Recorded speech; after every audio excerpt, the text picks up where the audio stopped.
Hello mga sangkay mga kalingap! Welcome back to my channel. Kumusta? Kumusta kayong lahat? So for today's video, gagawa ko ng reaction video. Maraming mga nagulat, no? Doon sa mga may nakitang post galing sa Velvet Box, no? Na itong si Rachel Morales ay kinuha nilang bagong brand affiliate, no? Pero bago ang lahat, no? Shout out muna kay Kuya Val, kay Ate na, kay Kalinga Prab. Kay Tita Mina Ramilio, ang tita kong Vayots, kay Manetre ng San Diego, California. At sa inyong lahat na patuloy na sumusuporta at nagmamahal kay Sangkay, mega love shoutout. So dako na tayo dito sa ating pag-uusapan, no? Ngayong araw na ito. Pero bago ang lahat pala, no, naalala ko lamang, kahapon may nag-message sa akin, ay nag-comment, no? Sabi niya, ang ganda ng face mo. Talaga lang. Ano daw ba ang gamit ko? Para sa kaalaman, no, ito yung gamit ko. Nivea Soft. Yan. Ayan. Nivea Soft. Yan yung ginagamit ko. Nag-endorse si Sangkay. Speaking of endorsement, no. Dito nga tayo kay Rachel Morales, no. Maraming mga nagulat, no, na bakit si Rachel Morales kinuha ng Velvet Box. Alam natin na ang Velvet Box ay isa sa may-ari, si Kalinga Prab at saka si Jack, no? And maraming nagtanong, ito ba ay umpisa ng pagbabalik kalingap ni Rachel? Ako sa opinion ko, no, siguro tingin ko kaya kinuha si Rachel, no, na maging brand affiliate, no, ng Velvet Box kasi nga siya ay affiliate din ng TikTok. Siya ay nag-endorse ng mga product, no.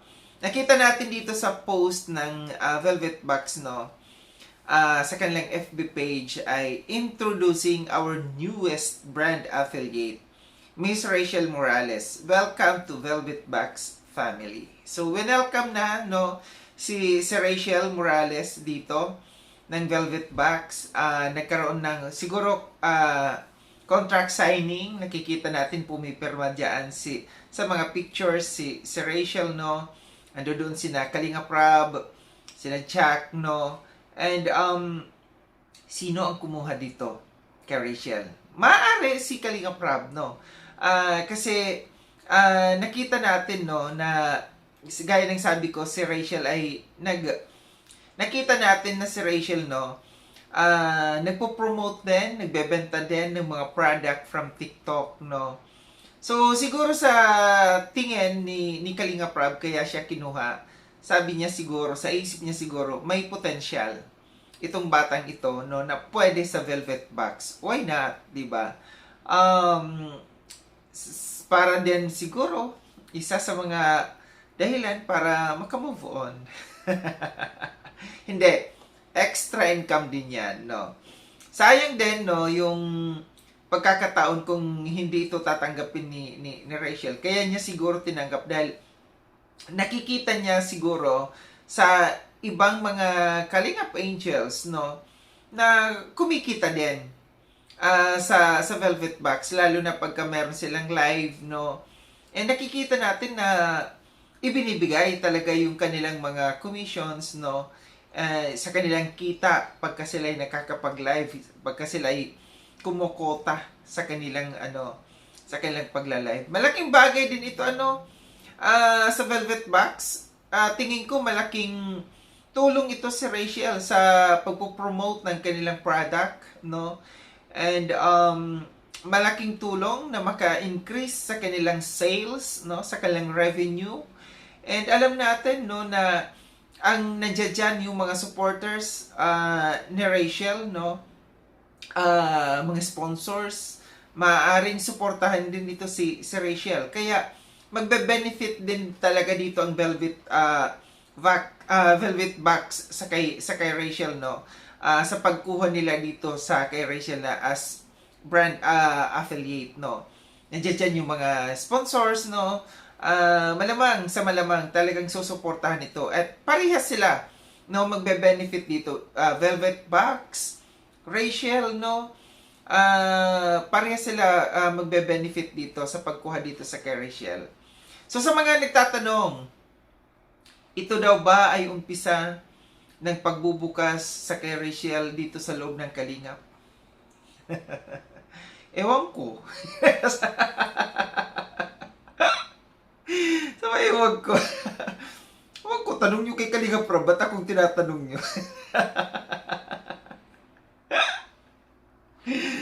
Well, ewan ko lang talaga, di ko masagot. Ilalove team ba uli? Yan yung mga tanong. Ilalove team ba ulit si Rachel dito sa loob ng Kalingap? At sino yung magiging ka-love team nito? Ay, hindi ko alam.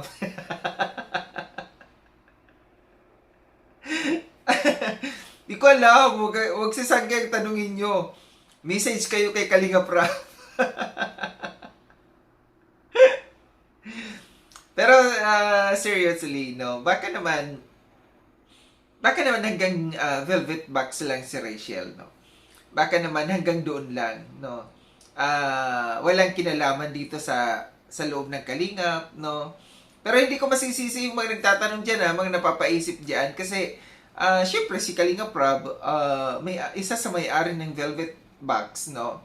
Kaya mapapatanong yung mga tao, ito ba ang pagbabalik muli ng Rachel Morales dito sa loob ng Kalingap?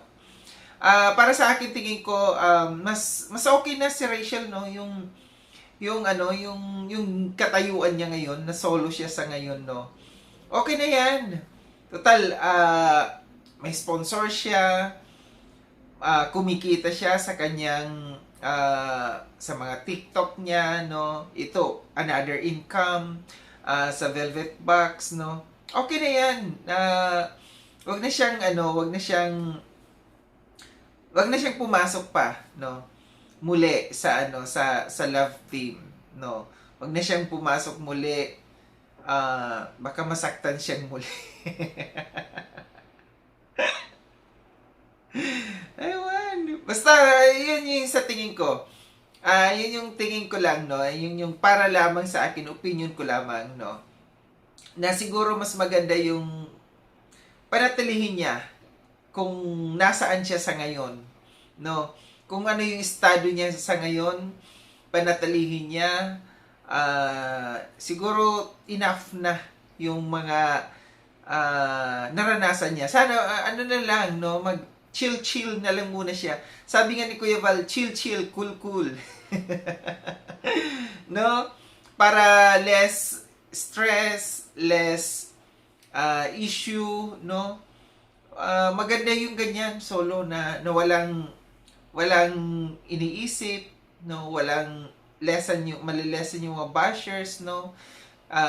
Makakakilos ng normal, no? Magagawa niya yung gusto niya, kung anong gusto niya, mapipili niya kung anong gusto niya, kung sinong gusto niya, kung anong taong gusto niya, di ba? Tama na yung ganyan. Pero totoo, ito isang advice lamang, no, na tingin ko mas okay na yung ganyan, no. Huwag nang pasukin muli yung mga love team, no. Total naranasan na niya, no, na magkaroon ng love team. At saka sa tingin ko kasi ngayon, no, dito sa loob ng Kalingap, medyo naglalaylo na si Kalingap Rob, no, sa mga love teams, no. So I doubt it, no, na ipapasok ni Kalingap Rob ito dito sa loob ng Kalingap para sa i-love team muli. Sa mga nag-iisip diyan, sa mga napapatanong diyan, ito yung ano ko, tingin ko, obserbasyon ni Sangkay, na tingin ko parang medyo malabo, no. Malabo na pumasok muli dito sa loob ng Kalingap. Gaya ng sabi ko, ang mga love teams ngayon dito sa loob ng Kalingap medyo naglalaylo sa ngayon, no. Madaming mga issues. Kaya dapat siguro tahimik muna, no. Palaylo, palamigin muna. Ulitin ko, gaya ng sabi ni Kuya Val, chill, cool muna. Muli, maraming salamat mga Sangkay sa panonood. Sa mga hindi pa nakapag-subscribe kay Sangkay Loans, subscribe nyo na po ako. Click yung notification bell para updated kayo sa lahat ng mga videos na aking gagawin. like and share itong video na itong mga sangkay. Kita-kits tayo ulit sa susunod na video na aking gagawin. Ingat kayo sa dako ng mundo bang kinaroroon. Paalam na mga sangkay mga kalinga, paalam.